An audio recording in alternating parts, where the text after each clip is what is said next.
Ar skaitote žurnalus vyrams? Tai aišku, kad neskaitau, ką man čia reikia tų žurnalų.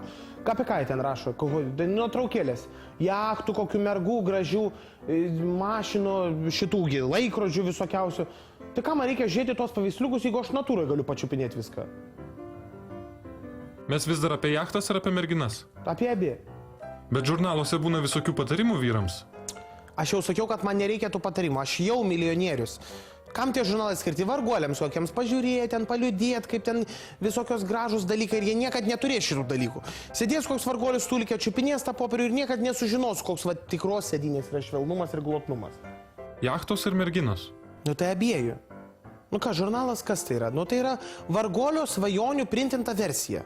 Glosys jisai visą gyvenimą tą popierių ir niekad iš tikrųjų nepačiupinės tikro natūralaus kokybiško silikono. Nors pas mane ceche tai vyrai skaito tos žurnalus. Graudu ir juokinga žiūrėti, iš tikrųjų išlikštų. Ir paskui dar susiginčia, kurigi mašina geresnė, ar Aston Martin, ar jau Maserati. Patys nei vienas supuvusio golfo į to neturi. Su autobusu į darbus atvažiuoja varguoliai. Iš vis, žurnalai skirti kaliniams ir ubagams. Va taip pasakysiu. O pats kokius žurnalus skaitote, perkate? Tai skaitau ar perku? Perku tai aš kultūros barus, o skaitau nieko. 3 kartus skaičiau žurnalą Žmonės, nes ten mano nuotrauka buvo įdėta. Tai aš paskaičiau, tik tai paskaitau, kas ten po tą nuotrauką parašyta. Tai nieko apie mane aišku nerašo, nes 2 iš 3 kartų tai netyčia atsiradau. O trečia? Tyčia.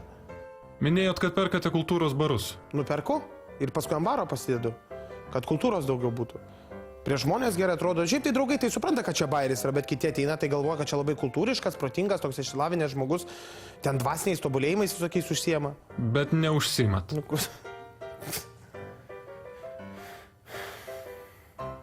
Ne.